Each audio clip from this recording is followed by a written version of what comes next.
Hello everyone, welcome to our channel the साला। जैसा कि आप लोग जानते हैं, एनसीईआरटी कॉम्पिटिटिव एग्ज़ाम की दृष्टि से बहुत इम्पोर्टेंट है। तो हम लोग आज से क्लास 6 की एनसीईआरटी साइंस स्टार्ट करने वाले हैं। आज इसी सीरीज़ में हम चैप्टर फर्स्ट भोजन यह कहाँ से आता है को स्टार्ट करेंगे। हमारे घरों में अलग अलग समय में अलग अलग प्रकार का आहार लेते हैं।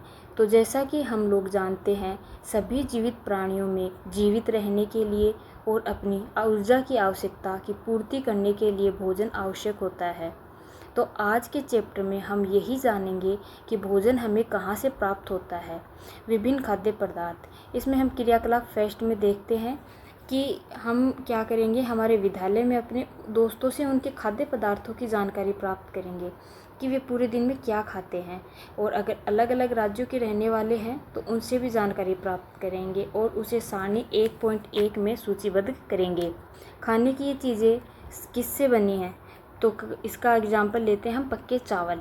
तो पक्के चावल बनाने के लिए हम क्या करेंगे, सबसे पहले कच्चे चावल लेंगे और उसे पानी में उबालेंगे। तो इस प्रकार हमारे चावल तैयार हो जाएंगे। इसे तैयार करने में हमें 2 पदार्थ या 2 संघटकों की आवश्यकता होती है। और अगर हमें सब्जी बनानी है तो उसके लिए भी हम अलग अलग प्रकार की कच्ची सब्जियां, नमक, मसाला, तेल आदि यूज में लेंगे। तो इस प्रकार हम क्या समझे कि जैसे किसी भी भोज्य पदार्थ को बनाने के लिए हमें 2 या 2 से अधिक संघटकों की आवश्यकता होगी। सारणी 1.2 में देखते हैं खाद्य व्यंजन और उनकी कच्ची सामग्रियाँ। तो इसमें एक तरफ खाद्य पदार्थ है, दूसरी तरफ कच्ची सामग्री है। तो खाद्य पदार्थ जैसे कि रोटी या चपाती बनाने के लिए हमें आटा एवं जल कच्ची सामग्री के रूप में आवश्यक होंगे। दाल बनाने के लिए हमें कच्ची दाल, जल, नमक, तेल, घी, मसाले इत्यादि जो हैं वो कच्ची सामग्री के रूप में प्रयुक्त होंगे। कुछ जो हमारे विभिन्न प्रकार के जो व्यंजक हैं ना, उसमें कुछ घटक जो होते हैं वो समान रूप से प्रयुक्त होते हैं। तो कभी आपने सोचा होगा कि ये जो संघटक हैं वो आते कहाँ से हैं। तो इसके लिए हम 1.2 में देखते हैं खाद्य सामग्री एवं उनके स्रोत। तो कुछ कच्ची सामग्री होती है जैसे फल और सब्जी के स्रोत का अनुमान लगाना हमारे लिए बहुत आसान हो सकता है कि ये कहाँ से आते हैं। निश्चित रूप से पौधों से आते हैं। गेहूं और चावल का क्या स्रोत है, आपने धान और गेहूं के खेतों में उनके पौधों की अनेक पंक्तियाँ देखी होंगी। इनसे हमें अनाज प्राप्त होते हैं।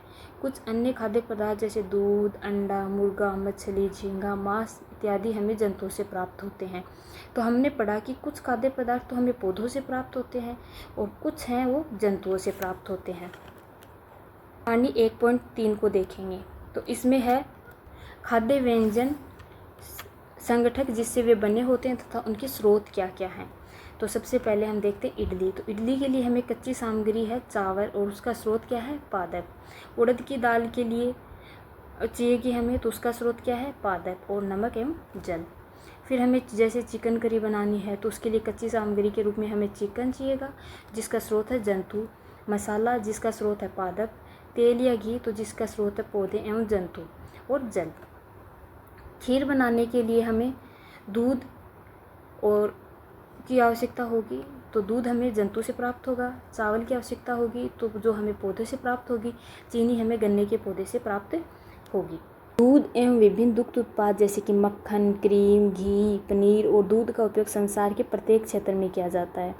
तो इसमें यह दिया हुआ कि कौन से जंतु हैं हमें दूध देते हैं, तो उनके नाम तो हमने ये पढ़ा था। यहाँ पे गाय, बकरी और भैंस हैं तो हमें दूध देते हैं।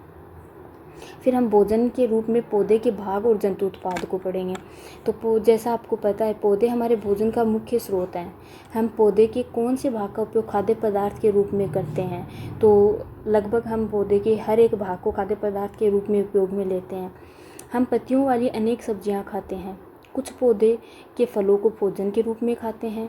तो कभी हम जड़ में जैसे मूली हो गई, गाजर हो गई, कभी तना जिसमें आलू या फिर अदरक आ गई, और कभी पुष्प भी भोजन के रूप में खाते हैं, और पत्तियों के रूप में जैसे हम पत्ता गोभी वगैरह को खाते हैं। तो यहाँ पे एक एग्जांपल दिया हुआ है सीताफल का। तो सीताफल के जो फूल होते हैं उसको चावल के साथ उसकी पीठी में डुबोकर व तलकर पकौड़ी बनाकर खाया जाता है। तो इसका प्रयास करके देखना। अब ये यहाँ पे एक हमें पेड़ दिया हुआ है जिसमें है सबसे पहले ये पुष्प, फिर ये कली, ये यहाँ पे तना, पत्ती और जड़ें। कुछ पौधे के 2 या 2 से अधिक भाग खाने योग्य होते हैं, जैसे कि सरसों। तो सरसों के बीज से हमें तेल प्राप्त होता है और इसकी जो पत्तियां हैं वो साग बनाने के लिए काम में ली जाती हैं। और केले के विभिन्न भाग हैं वो भी हमें भोजन के रूप में काम में लेते हैं, जैसे कच्चे केले से हम लोग सब्जी बनाते हैं और जो पका हुआ केला होता है उसे हम खाने के रूप में उपयोग में लेते हैं। इसमें देखते हैं भोजन के रूप में पौधे के भाग। खाद्य पदार्थ के मुख्य स्रोत की तरह पौधा, उसके संगठक या स्रोत क्या हैं और पौधे का भाग जो हमें संगठक देता है। तो इसमें सबसे पहले हम लेंगे बैंगन का भरता। तो बैंगन के भरते का सोर्स होता है बैंगन। तो पौधे का भाग जो हमें ये संगठक देगा वो है फल। मिर्च मसाले तो वो भी हमें फल से प्राप्त होते हैं। तेल हुआ मूंगफली, सरसों, सोयाबीन या किसी अन्य पौधे से हम प्राप्त करते हैं। तो ये हम जैसे मूंगफली, सरसों, सोयाबीन है उनके बीजों से हम तेल निकालते हैं। अब हम क्रियाकलाप 5 को देखते हैं, जिसमें हम क्या है मूंग अथवा चने के कुछ सूखे बीज लेंगे। अब इनमें से कुछ बीजों को जल से भरे एक पात्र में डाल देंगे और उसे 1 दिन के लिए छोड़ देंगे। अगले दिन हम क्या करेंगे कि जो जल है उसको पूरी तरह निकाल देंगे और बीजों को गिलास में रहने देंगे। उन्हें एक गीले कपड़े में लपेटकर एक ओर रख देंगे। तो हम उनमें क्या परिवर्तन देखेंगे, तो नेक्स्ट डे हम उनमें देखेंगे कि एक छोटी सी सफ़ेद संरचना बीज से बाहर निकल आती है। अगर वो संरचना हमें दिखाई दे रही है तो इसका मतलब है कि जो बीज जो हैं वो हमारे अंकुरित हो गए हैं। और अगर ऐसा नहीं हुआ है तो बीजों को पानी में धोएं, पानी निकाल दें और गीले कपड़े से ढककर अगले दिन के लिए उन्हें छोड़ देंगे। तो उस दिन आपको बीजों से बाहर निकलता हुआ एक छोटा सा अंकुर दिखाई देता है, जिसे हम थ्रेड लाइक स्ट्रक्चर बोलते हैं। तो अब क्या करेंगे, जो अंकुर हैं उनको सावधानी से धोकर आप इन्हें खा सकते हैं, इनको उबाल भी सकते हैं और इनमें जैसे कुछ मसाले मिलाने पर ये खाने के लिए एक स्वादिष्ट अल्पाहार भी तैयार हो सकता है। ये यहाँ पे हमें चने हैं तो चनों का अंकुरित रूप दिखाया गया है, जैसे ये चने के बीज हैं और इसमें जैसे इन्हें रात भर पानी में भिगो के रखा तो इसमें थ्रेड लाइक स्ट्रक्चर जो है ये बाहर निकल के आ गई। अब शहद, तो शहद जो है हमें मधुमक्खियों से प्राप्त होता है, जो सबको पता होता है। तो मधुमक्खियाँ शहद को बनाती कैसे हैं, इसको इकट्ठा कहाँ से करती हैं। तो मधुमक्खियाँ जो हैं फूलों से मकरंद, मीठे रस को एकत्रित करती हैं और इसे अपने छत्ते में भंडारित करती हैं। फूल और उनका मकरंद जो होता है वो वर्ष के केवल कुछ ही समय में उनको उपलब्ध होता है। तो मधुमक्खियाँ क्या करती हैं, इस मकरंद का भंडारण कर लेती हैं ताकि पूरे वर्ष भर इसका उपयोग किया जा सके। हम ऐसे छत्तों में मधुमक्खियों द्वारा भंडारित भोजन का शहद के रूप में उपयोग करते हैं। अब हम जंतु और उनके भोजन के बारे में डिस्कस करेंगे। तो जंतु हैं तो उनके कौन कौन से जंतु हैं और उनके द्वारा खाया जाने वाला भोजन कौन कौन सा है, तो उसको हम इस सारणी 1.5 के अंदर सूचीबद्ध करेंगे। तो सबसे पहले हम देखते हैं भैंस। तो भैंस क्या खाती है, घास, खली, भूसा, अनाज, पत्ती। तो भैंस क्या है, एक शाकाहारी जंतु है। बिल्ली है तो छोटे जंतु, पक्षी, दूध को खाती है, तो ये क्या है, मांसाहारी में इंक्लूड हो जाएगी। चूहा जो है वो भी जैसे हमारे अनाज को भी खाता है और जैसे छोटे मोटे कीट जो होते हैं तो उनको भी खाता है, तो इसे भी हम मांसाहारी में इंक्लूड करेंगे या सर्वाहारी में भी इंक्लूड कर सकते हैं। शेर मांसाहारी में आ जाएगा क्योंकि ये मांस खाता है। बाघ जो है ये भी मांसाहारी में आ जाएगा। मकड़ी जो है ये छोटे जो जंतु होते हैं, कीट वगैरह होते हैं, उनको खाती है, तो ये मांसाहारी में आ जाएगी। छिपकली है तो ये भी छोटे जो कीट पतंग होते हैं उनको खाती हैं, तो ये भी मांसाहारी में आ जाएगी। गाय है, ये घास, खली, भूसा, अनाज, पत्ती इत्यादि को खाती है, तो ये शाकाहारी में इंक्लूड होगी। मनुष्य अनाज भी खाता है और जैसे दूध वगैरह है उनको भी पीता है, और जंतु है तो उनका मांस भी खाता है, तो मनुष्य क्या है, सर्वाहारी के अंदर इंक्लूड हो जाएगा। तितली है, फूलों के रस को भी पीती है और जैसे कीट पतंग होते हैं तो उनको भी खाती है, तो ये मांसाहारी और सर्वाहारी में इंक्लूड हो जाएगी। कौवा जो है ये हमारे जो पौधों से प्राप्त होने वाले उत्पाद भी खाता है और जैसे कि जो मृत कीट वगैरह होते हैं या जंतु होते हैं उनको भी खाता है, तो ये सर्वाहारी में इंक्लूड हो जाएगा। तो कौवे को जो है हम हमारे पृथ्वी का सफाई कर्मी भी कहते हैं, क्योंकि ये जो हमारे पृथ्वी पे जैसे मृत जो जीव जंतु होते हैं उनको अपने आहार के रूप में लेता है, तो इस प्रकार ये उनको खा के और पृथ्वी की सफाई करता है। कुछ जंतु जो केवल पौधों और पौधे के जो पादप उत्पाद होते हैं उन्हें ही खाते हैं, तो इन्हें हम शाकाहारी जंतु कहेंगे। तो और कुछ जंतु ऐसे होते हैं जो दूसरे प्राणियों को खाते हैं, तो इन्हें हम मांसाहारी जंतु कहेंगे। और कुछ जंतु ऐसे होते हैं जो भोजन, पौधे और जंतु दोनों को ही खाते हैं, इन्हें हम सर्वाहारी जंतु कहते हैं। तो इन्हें हम सारणी 1.1 में वर्गीकृत करेंगे, शाकाहारी, मांसाहारी और सर्वाहारी। तो शाकाहारी में गाय आ गई, हमारी भैंस आ गई और बकरी आ जाएगी।